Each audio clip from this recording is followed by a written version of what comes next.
आहार और दिनचर्या की जानकारी देने का ही दिन होता है। तो उसी पर चर्चा करने से पहले एक बात मैं बताना चाहूँगा कि जैसे आपने एक बार यहाँ का चैनल, यहाँ का लाइव, यहाँ की आरती फॉलो करी, फिर भी कुछ बहनों का रिजल्ट रुका हुआ है।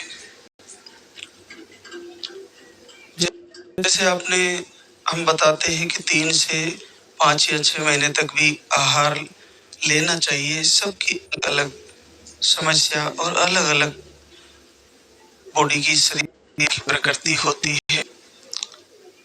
उसके बाद भी अगर आपका रिजल्ट भी रुका हुआ है तो आप लाइव को जरूर फॉलो करके रखें और आरती वंदना सुनते रहें और लास्ट के दिनों में दीप जलाना नहीं छोड़ें, अखंड दीप जलाना, क्योंकि वही दिन होते हैं जिन दिनों में आपका रिजल्ट आने वाला होता है और वही दिन होते जिन दिनों में पीरियड आ जाता है।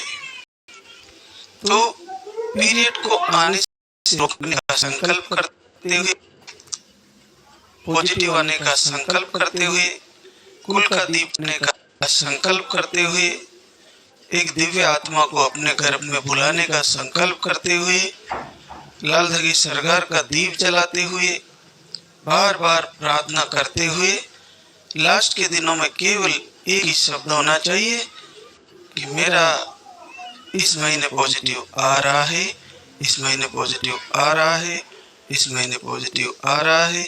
ऐसा संकल्प और बार बार ऐसे विचार, ऐसा ही मुख से शब्द निकले तो वो महीना आपके लिए निश्चित रिजल्ट देने वाला है, आ ही जाएगा रिजल्ट।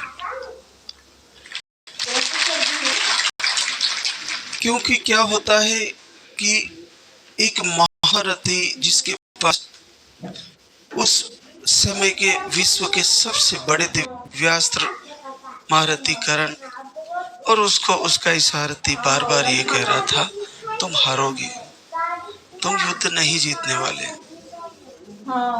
तुम्हारे से ज्यादा श्रेष्ठ वो है, वो तुम्हें जरूर हरा देगा।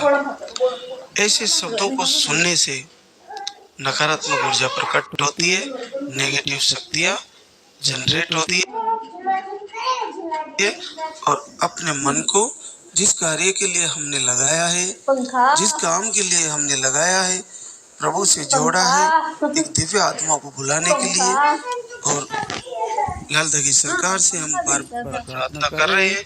उसी बीच में ऐसे कुछ लोग आपको ये शब्द कह सकते हैं तुम्हारा नहीं होगा, तुम्हें कभी नहीं होगा, तुम कुछ भी कर लो।